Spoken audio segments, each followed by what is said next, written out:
잊을만 하면 거론되는 펀드 사태를 생각하면 소비자 보호가 더 구체적이고 또 고도화돼야 한다는 방향에 반대하는 사람은 없을 겁니다. 하지만 잠깐의 판단 착오로 받은 대출로 경제활동을 위협받는 사람을 위해 만들어진 청약 철회권이 초단기 대출로 활용된다는 건 정책이 악용되는 대표적인 사례겠죠.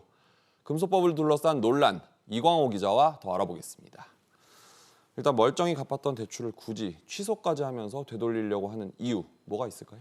네, 크게 두 가지 정도를 생각해 볼 수가 있습니다. 일단은 중도 상환 수수료가 문제죠.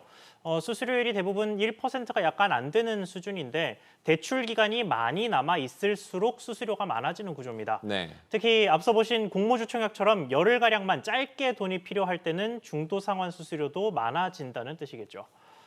여기에 신용 등급 우려도 있습니다. 네. 빌리자마자 대출을 갚는다면 상황에 따라서 신용 점수가 오르기도 내리기도 합니다만 영향을 주기는 한다는 게 금융권의 설명입니다. 이 때문에 혹시 모를 악영향을 막기 위해서 애초에 취소를 해서 기록을 지운다는 뜻입니다. 일단 법 시행 한 달이 훌쩍 지났고 오늘부터는 고난도 금융상품 규제도 시작됐죠. 현장에서는 어떤 변화들이 있습니까? 네, 대출과 펀드 같이 좀 대중적으로 드는 상품 같은 경우에도 가입에 예전보다 훨씬 더 많은 시간이 필요해졌습니다. 네. 서류도 많고 또 설명도 꼼꼼히 하고 있기 때문인데요. 다만 아직 각종 금융사고의 기억이 회사나 소비자 모두에게 좀 남아 있어서 그렇게 큰 혼선이나 불만까지는 나오지 않는 모습입니다.